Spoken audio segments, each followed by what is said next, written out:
Hey, friends. My name is Jody Peterson, and I am the radio host for The Solution.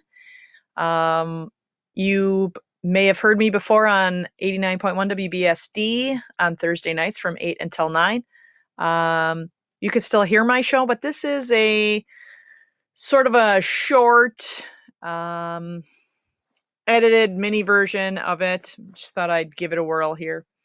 Uh, so, topic for today is belly buttons.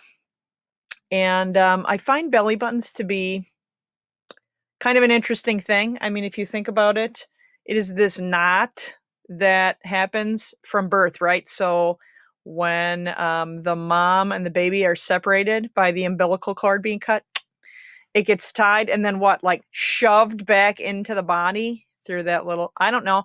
I find this interesting, bizarre, that it just stays as this knot.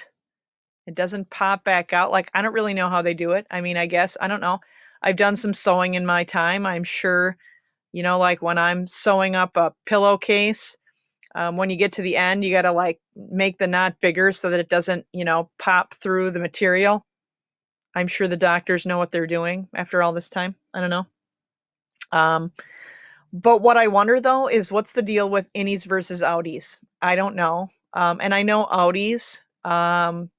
There's not a lot of people who have Audis. I have a cousin with an Audi, an uncle with an Audi. And I just remember being a kid and always like seeing my uncle. He was a really big guy and he had an Audi and and I always wanted to touch it.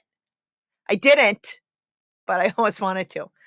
Um, I don't know. I guess I think about like when I was pregnant and just people think that they can come up and touch your tummy. I wonder if people with Audis have an issue with having their Audi touched unsolicitedly.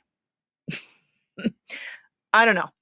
But I do find it fascinating that it just heals in there and doesn't pop out.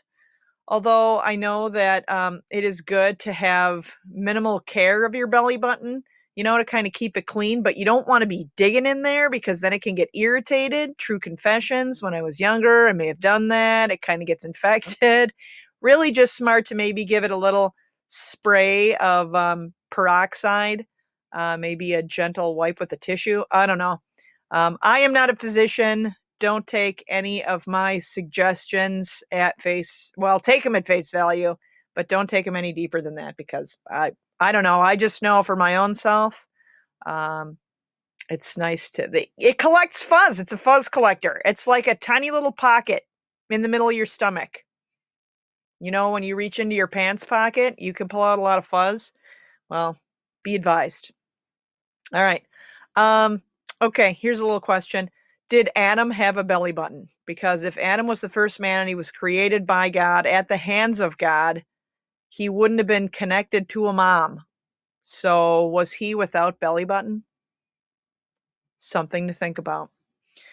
All right. And as we come to a close here, I just encourage you to check out Philippians chapter 2, verses 1 through 4, where it talks about people being united, people being united in a common purpose, especially during this time, to just be there for others, to value others above yourself.